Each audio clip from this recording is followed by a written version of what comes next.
Matius bab 11 ayat 1 sampai 30.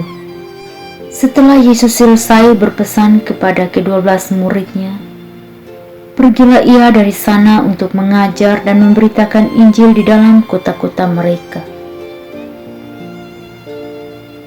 Di dalam penjara, Yohanes mendengar tentang pekerjaan Kristus, lalu menyuruh murid-muridnya bertanya kepadanya, "Engkaukah yang akan datang itu, atau haruskah kami yang menantikan orang itu?"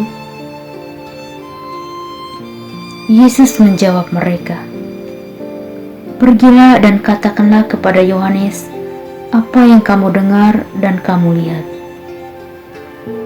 Orang buta melihat, orang lumpuh berjalan, orang kusta menjadi tahir, orang tuli mendengar, orang mati dibangkitkan, dan kepada orang miskin diberitakan kabar baik. Dan berbahagialah orang yang tidak menjadi kecewa dan menolak Aku." Setelah murid-murid Yohanes pergi, mulailah Yesus berbicara kepada orang banyak itu tentang Yohanes. "Untuk apakah kamu pergi ke padang gurun?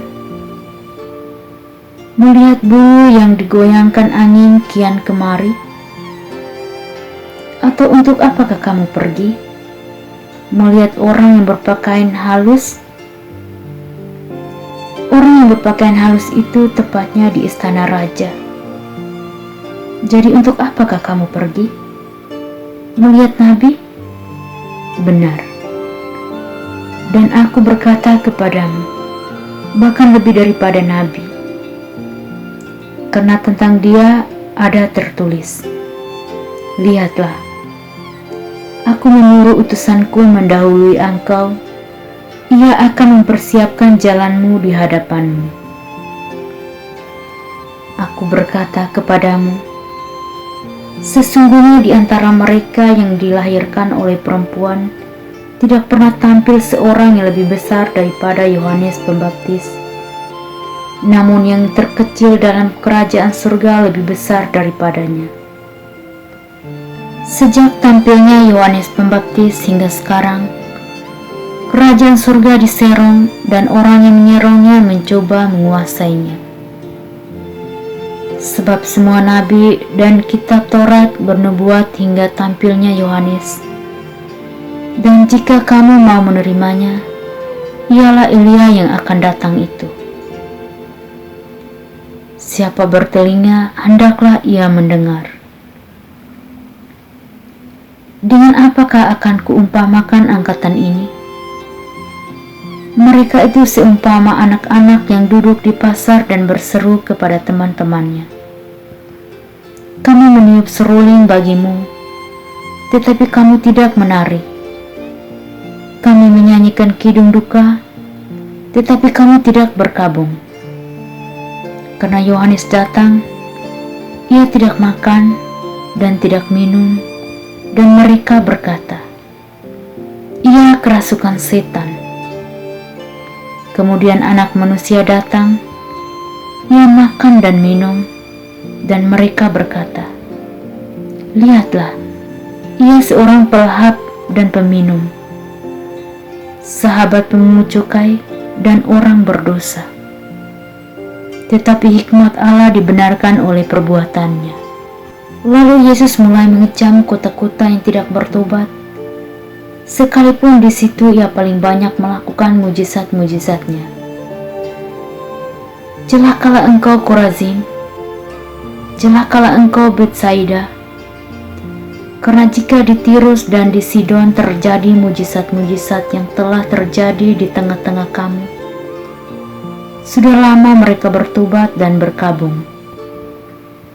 Tetapi Aku berkata kepadamu, pada hari penghakiman, tanggungan Tirus dan Sidon akan lebih ringan daripada tanggunganmu. Dan engkau Kapernaum, apakah engkau akan dinaikkan sampai ke langit? Tidak, engkau akan diturunkan sampai ke dunia orang mati. Karena jika di Sodom terjadi mujizat-mujizat yang telah terjadi di tengah-tengah kamu, kota itu tentu masih berdiri sampai hari ini. Tetapi aku berkata kepadamu, pada hari penghakiman, tanggungan negeri Sodom akan lebih ringan daripada tanggunganmu. Pada waktu itu berkatalah Yesus,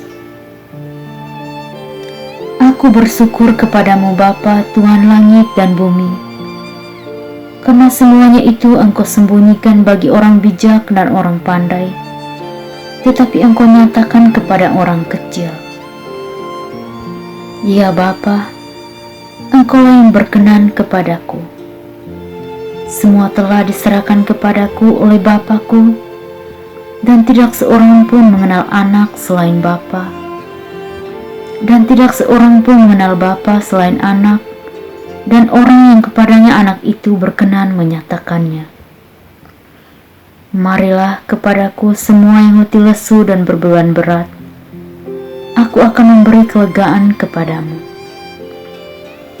Pikulah kuk yang kupasang, dan belajarlah padaku, karena aku lemah lembut dan rendah hati, dan jiwamu akan mendapat ketenangan. Sebab kuk yang kupasang itu enak, dan bebanku pun ringan.